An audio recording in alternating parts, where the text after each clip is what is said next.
दिनै जोङो गथ'फोरनि खोथा लानानै भारतआ सिगां थाखाय जोङो दावराव दावसि जागासिनो दं। सिमाया सोरबा सासे लिडारा बबेबा मोनसे गिदिर मिथिङाव बुंबानो जाया। दाथ' दाउनिफ्राय दाउनसो जागासिनो दं। बोरैबा जायोबा दुखुनांथाव अखा थमब्लेटबो दुं ओंखारा जोङो बर'फोरनि लिडारफोरनि माखासे एक्टिभिटिफोर नुयोब्ला।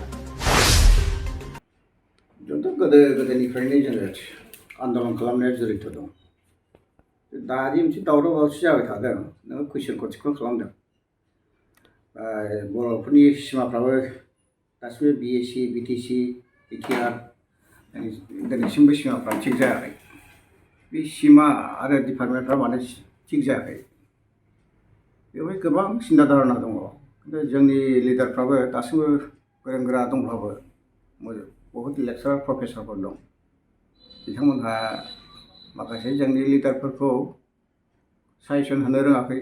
जोंनि लिडारफ्राबो माखासे जिनिसखौ माने सिन्था धारना खालामनो रोङाखै। बे सिमा थिग खालामनांगौबा जोंहा भारतनि कनस्टिटिउसनावहाय फार्स्ट शेड्युल दं। जेरै इन्डियान कनस्टिटिउसना 395 आर्टिकल्स, दा 12 शेड्युल दं। 12 शेड्युलनि गेजेराव फार्स्ट शेड्युलावहाय जोंहा सिमाफोरखौ थिग खालामनानै लानांगौ जायो।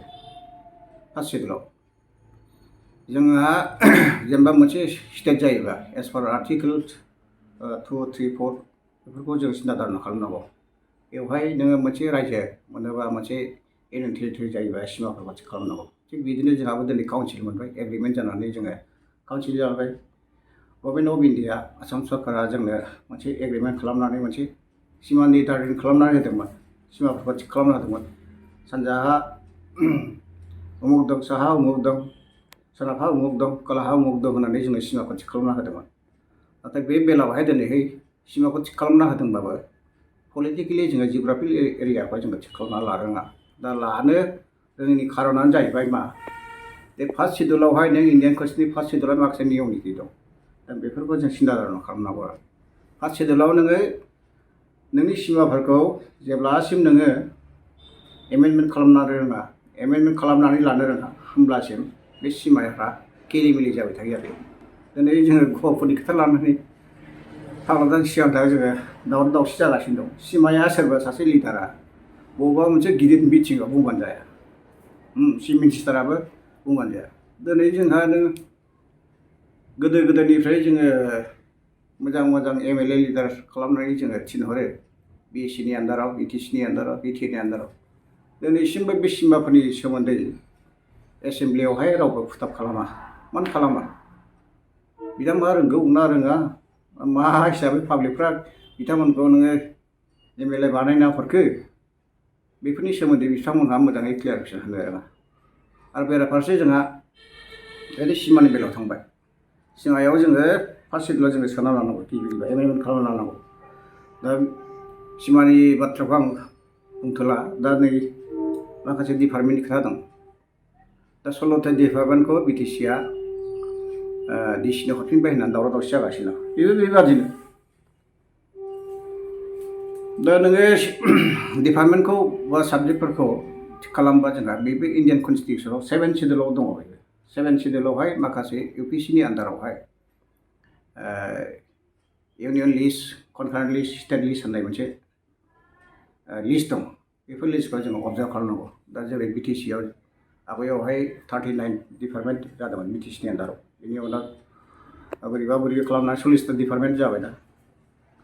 40था डिपार्टमेन्टआवहाय जोङो कंग्रेसनि दिनाव तरुण गगैमोननि हितेश्वर शइकियामोननि दिनावहाय जोङो कंग्रेसनि अननायाव बिसोरनि मोजां मोननायाव बे समाव जोङो जुदिबाबो जोङो 7 शेड्युलावहाय सोनानै लानो रोङाखैबाबो बिथांमोननि बे फेभारावहाय डिपार्टमेन्टखौ जों सालायनो रोंदोंमोन आरो।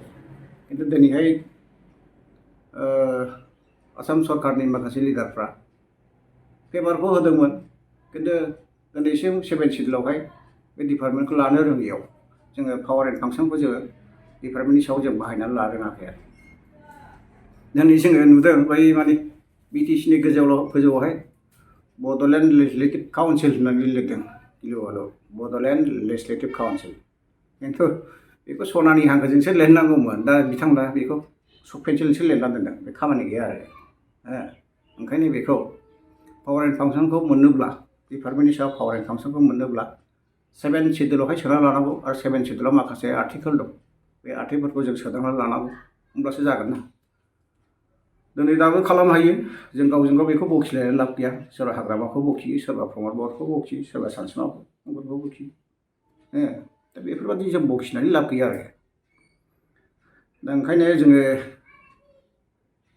बेफोर पावार एन्ड फांसनखौ बा एसेम्ब्लिफ्राव फुटाब खालामनो थाखाय बा पार्लामेन्टफ्राव फुटाब खालामनो थाखाय गोरों मानसियाबो नांगौ नङा नांगौ मोनसे पलिटिकेल आइडिया पलिटिक्सनि सायाव मोनसे स्किल थानाय लिडारशिप नांगौ आरो एथिकेलखौ बयबो बियावनो मोना आरो बेफोरखौ जोंनि समाजा साननो हनो रोङाबा नङाबा बे बर' समाजा दाथ' डाउननिफ्राय डाउनसो जागासिनो दं बोरैबा जायोबा दुखुनांथाव अखा थंब्लेटबो ओंखारा जोङो बर'फोरनि लिडारफोरनि माखासे एक्टिभिटिखौ नुयोब्ला फाग्लासो जोंथ' 1986निफ्रायनो गिलु बालु गाव गावनि थाखा फैसा बाहायनानै बिसि फिसाजों लांनायखौल' जों आन्दलन ओंखारबोदोंमोन दिनै ना बिटिआरनि ना बिटिसिनि एक फैसाखौ जों मोनजायाखै दिनैसिम बुंनो थाङोब्ला जों गावबागाव जों साख्रि बाख्रि मावनानै एफा एनै बिजनेस मावनानैसो जों जागासिनो जोंहा थाखा फैसानि लाब गैया दा रायजो राजाफ्रा एसे सानै हयै एबार इलेक्सनखौ ओंखायनो मानसिफोरखौ नायनानै भटखौ होनाया मोजां आरोखि